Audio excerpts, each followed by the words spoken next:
पुन्हा एकदा स्वागत आहे आपलं आजच्या व्हिडिओमध्ये, जिथे आपण आलो आहे पांडेश्वर महादेव मंदिर, जे चालुक्य काळात बांधलं गेलं होतं। तर आज त्या मंदिराला आपण भेट देतोय आणि घेऊया दर्शन महादेवाचे।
प्रथेप्रमाणे दर्शनाच्या आधी समोर आपल्या नंदी महाराज विराजमान झालेले आहेत, जे बरोबर गाभाऱ्याच्या समोर महादेवाच्या दिशेने तोंड करून बसलेले दिसतात। मंदिराची बनावट ही चालुक्य काळातली असल्याने त्याच्यावरती आपल्याला एकदम सुबक नक्षीदार असे काम केलेले दिसत आहे, जे आपण पाहू शकता। मंदिराच्या भिंतीवरती एकदम असे सुबक असे कोरलेल्या मूर्त्या आहेत, जे आपल्याला साक्ष देतात आपल्या गतवैभवाचे।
मंदिर पांडवकालीन असून या ठिकाणी पांडवांनी त्यांच्या वडिलांचं म्हणजे पंचराजाचं श्राद्ध केलं असेल, म्हणून हे सिंहासनावरती लिंग स्थापन केले भगवान श्रीकृष्णाने।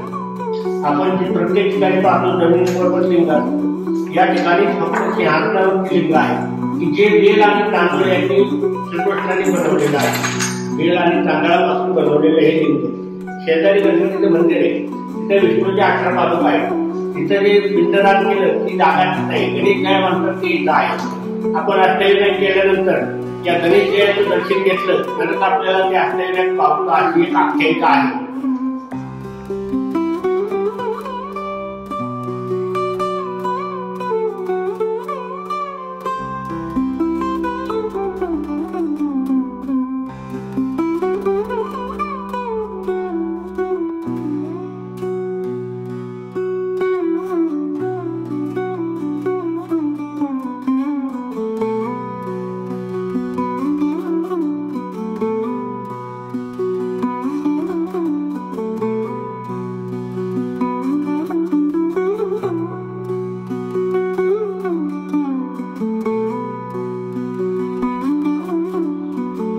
मुख्य मंदिराच्या बाजूलाच असलेल्या महागणपती मंदिरातली गणपती बाप्पाची छानशी मूर्ती आहे।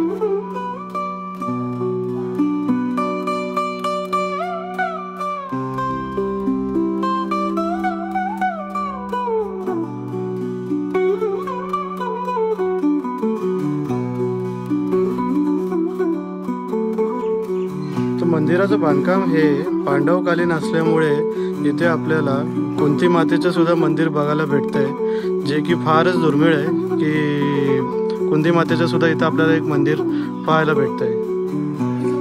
मंदिराच्या आत ही एक शिळा आहे जिला कुंती मातेचं रूप म्हणून पूजले जाते. इथे छोटंसं मंदिर आणि हा त्याचा गाभारा आहे. तर 5 पांडवांनी स्थापन केलेलं असल्यामुळे इथे तुम्ही पाहू शकता श्री धर्मराज युधिष्ठिरांचं एक मंदिर आहे छोटंसं. त्याच्याच बाजूला महाबली भीम आणि सहदेवांचं मंदिर आहे त्याच्या पुढे. तर या मंदिरामध्ये त्यांच्या मूर्त्या नसून भगवान शंकरांचे पिंड आहे ज्याची पूजा केली जाते. पण अशी एक मान्यता आहे की या मंदिराची किंवा शंकराच्या पिंडीची स्थापना ही 5 पांडवांनी केलेली आहे.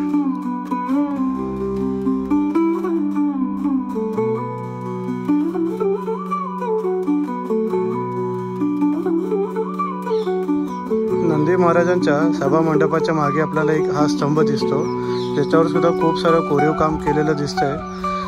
कालानुरूप त्याची पडझड झालेली दिसते, पण बऱ्यापैकी कोरीव काम त्यावरती आपल्याला केलेलं दिसतं.